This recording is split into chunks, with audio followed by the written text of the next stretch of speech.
Libra, hi! Welcome to Mr. Queen PH at ito ang inyong energy update for December 16 to 31, 2023. This is a general reading. Just take what resonates. Watch your Sun, Moon, Rising, Venus for other messages.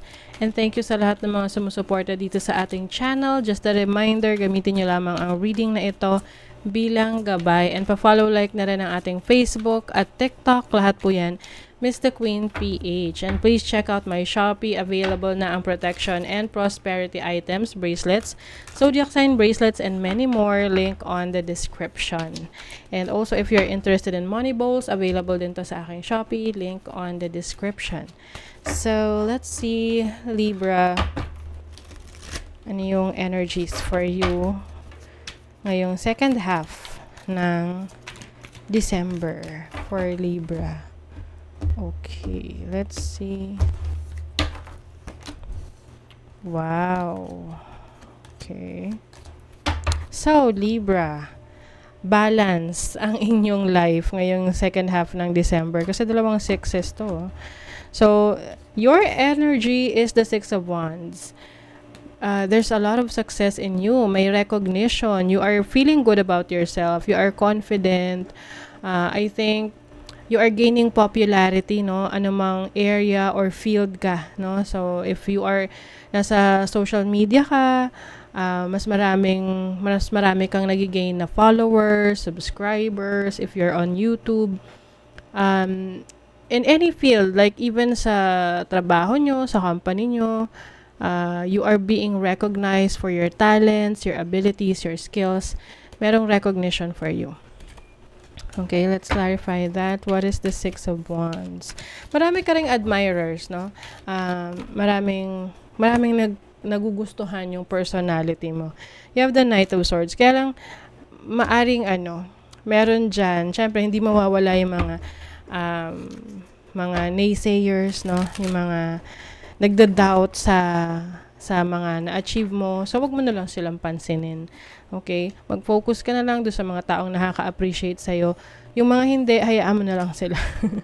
Okay, so your challenge is the Nine of Cups. Yung iba sa inyo, medyo mahihirapan na kayong mag-secure ng vacation ngayong second half ng December. You may be focusing more on your career or pwedeng you want to help other people. So, more on being in a community, helping in the community kesa sa pagbigay ng attention sa sarili mo. So, ngayong second half ng December, medyo magiging challenge sa'yo na magkaroon ng time para sa sarili mo. You have the King of Swords. Marami kasing maraming nangangailangan sa'yo. Pwedeng ikaw ay isang public servant, no? Or talagang natural lang sa'yo na tumutulong sa iba. But, I think, kailangan rin meron kang time para sa sarili mo para hindi ka ma-burn out, diba? So, your opportunity is the Page of Pentacles. Meron ka mga bagong endeavors. May mga bagong plano for your career, for your business. Four of Wands. Oh, ito ay magiging very successful for you. Yung iba sa inyo, magsisimula kayong magpaayos ng bahay, magpatayo ng bahay, or bumili ng properties ngayong second half ng December. Pwedeng merong mag-open up na opportunity sa inyo na mabili ang isang lote, no, lupain na gustong-gusto nyo yung location. Para iniisip nyo na kung ano yung gagawin nyo doon. Pwedeng sa business ba yun, or patatayuan nyo ng bahay. Ganon. So, maraming magiging masaya for you and lalo na yung family mo. Okay? And then, your blessing is the Six of Pentacles. The more you help others, the more na nabibless ka. Kasi, syempre, andun yung gratitude And they will tell you, lalo na yung mga natulungan mo, na i-bless ka pa lalo para mas marami ka pang matulungan. Oo. You also have the Two of Swords. But not everyone deserves your help. Siyempre, nasa sayo pa rin yun kung okay lang sayo na merong mga magte-take advantage of your kindness. Hindi naman lahat kasi grateful na tinutulungan sila. Yung iba, iniisip nila na responsibility mo yun sa kanila. Kaya hindi na nila yun na-appreciate whether malaki or maliit yung naitutulong mo. Okay, so just make sure na wala ka ring expectations. Kung talagang gusto mo silang tulungan, help as is. Ganon. Kasi, we cannot really expect from people na ma-appreciate tayo. As long as masaya ka na tumutulong, then just continue that. You also have the Jupiter in Pisces in the 12th house. Maraming admirers for you, Libra. Especially if you are someone na very attractive talaga yung physical body mo. Like, you're someone who knows how to take care of yourself. Maayos ka manamit, ganyan.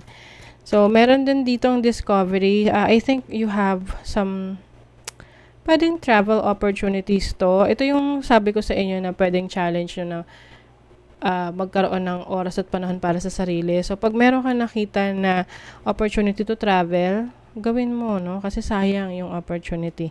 You also have Venus in Virgo in the 6th house. Meron at merong magkikriticize sa mga ginagawa mo.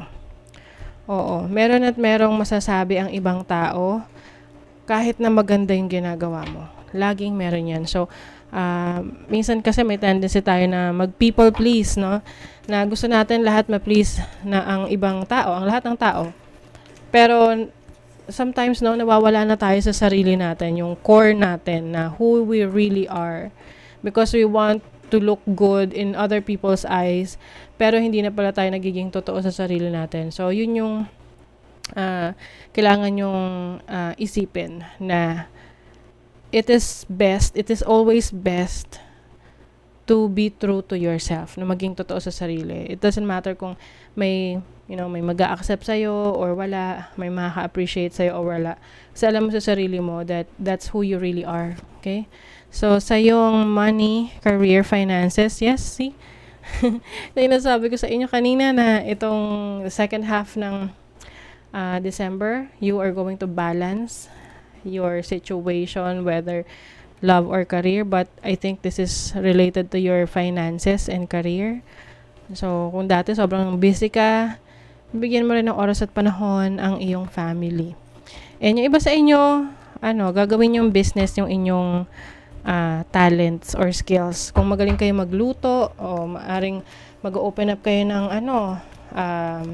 karinderya or restaurant, no?